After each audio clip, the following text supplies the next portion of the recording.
So last night, hi, it's Beth.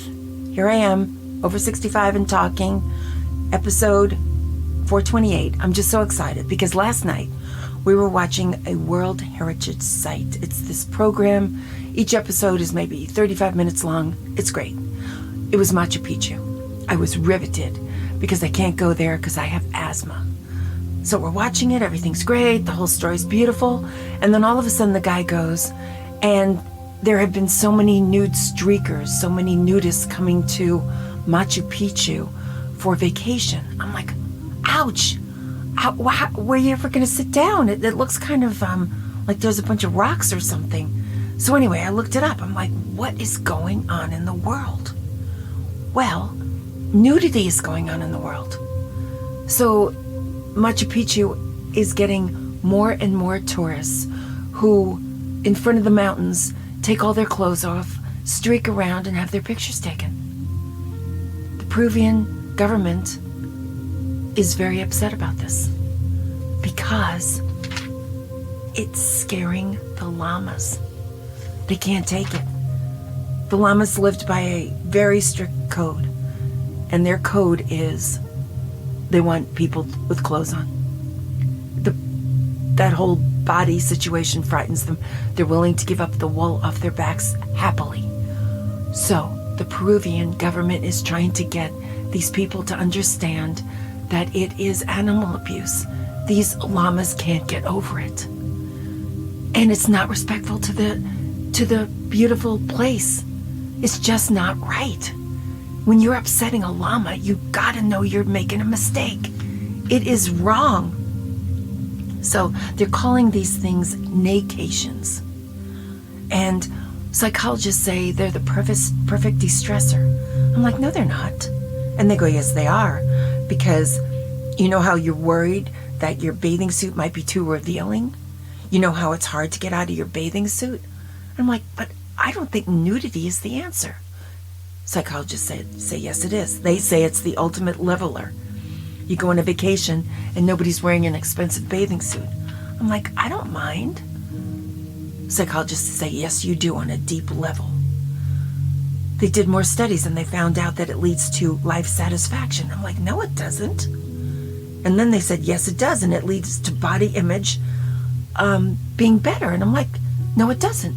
And then I remembered, oh, maybe it does. Because one time, I was in my 30s.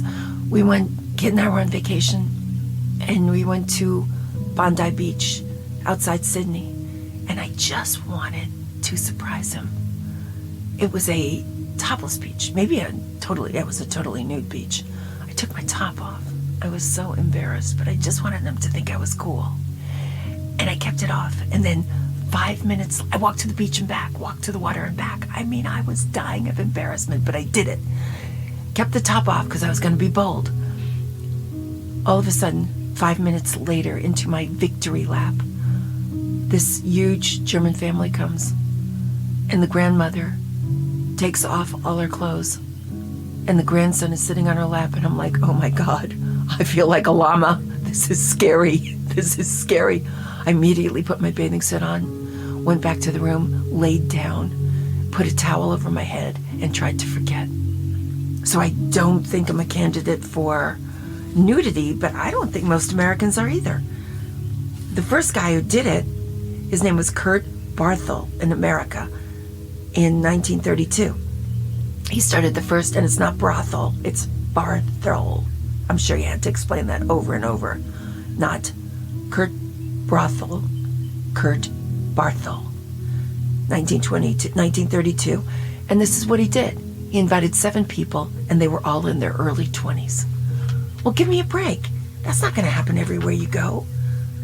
So, and I read this, so I was like, I just read something about this, and I did, in the Sunday Styles. Okay, I didn't make a week out of it because I didn't like what I was reading, and this was one of the things I didn't like. It's called An Appetite for Nothing at All. It's on the front page. So this woman, she's invited 24 friends over, and they take off all their clothes. They put sheets on the windows. They stretch their arms up and wobble them. I'm like, how old are these women? You can't wobble your arms until you're like 55.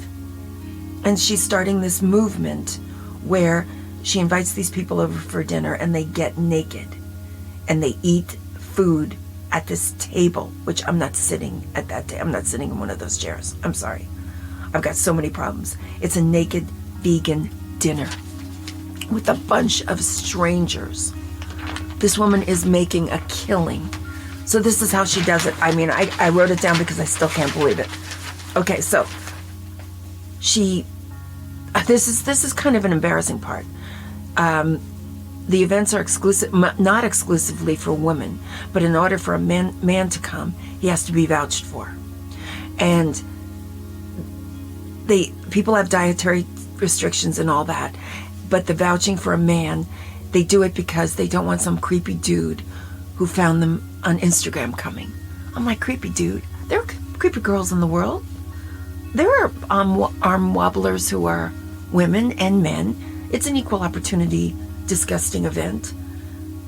So then she goes on and she says that she doesn't want people to come with their best friends. She thinks the greatest thing about this is that if you spill food, you don't ruin your clothes. I'm like, that's why the little black dinner dress was invented. You don't need all this. She's doing it in Los Angeles and New York, but she thinks she's going to bring it to Kansas. And I'm like, I don't think you're going to bring this to Kansas. Approved diners can mingle and eat with no fear of getting stains on their clothes. This is the big, big thing she keeps talking about. I'm like, I will accept a stain on my clothes. I will do anything to stay out of this place. And then her big night, she has this incredibly awful food. Everything is like with feta. No, she doesn't have feta cheese. She's got beans everywhere. And then she says that she sits the people down at a table. It's a very tiny table that has silk flowers, dried flowers. You could scratch your skin, and butt-shaped water glasses. I'm like, I think she takes the money. She says goodnight to everyone and she laughs her head off. This just does not seem like a good idea. But she says it's on fire all across the country. Now, if I get invited by a friend or somebody, I don't want to hurt their feelings, to a nude dinner, I'm going to say, why don't we make it a seance? That would be so much more fun. A nude seance would be great with a really tall table, really, really low lights. Everyone has to keep their hands on the table, and then we darken the room even more. I think I could do that. And your clothes are right there, and you put them on before the lights come on. And it's a big table. Like I've got, maybe 2 feet on each side of me. And the table comes up to my neck. And it wobbles like it's supposed to. It'll be wonderful. Everybody will be looking at the crystal ball in the center instead of at each other. So if a gun's to my head and I have to do something with a nude scene, with nudity in it, I'm going to go for the nude seance. And believe me, you can have it too. So I think this is taking over the country, though. We have nude beaches all over Florida. Everybody's getting into it. I don't think there are any llamas in Florida, so I suppose that's going to be okay. Oh, so then the psychologist, the only thing she was right about, it could not help my body image. It could not make me happier. It could not do anything. But the last one she said was, you'll pack light and your husband will be thrilled. And I'm like, you know what? I will pack light because I won't have anything in my luggage. So there she has me. Okay, fine. I'm just saying, in Machu Picchu, the llamas are losing it. Back off. Keep your clothes on at Machu Picchu. No running around naked. They can't get rid of the llamas. The llamas, they think they were there first, and they were. It's llama country. The llamas were there before anyone, before Machu Picchu. They don't have to leave. People can keep their clothes on. This is a sensation. People are doing this all over the world now. Big in Australia. If they understood that is animal abuse, mental animal abuse, I think they would stop. So, my heart goes out to the llamas. That's all I'm saying. And I think we should keep our clothes on. and wobbling arms are not something to do at the dinner table. All right? Let's just keep our wobbling arms to ourselves and let's let the llamas live peacefully. That's all I got. And Nakations, forget it. Just forget it. You couldn't pay me enough money to go. I know I'm not the only one. I know you're with me on this. I can't be this crazy by myself. So let's keep our sanity. And I don't care if thousands of people are doing this. It's not right. I believe the llamas are the canary in the coal mine on this one, and they are right. So let's just follow the llamas, and I will be back. Thanks. Bye-bye.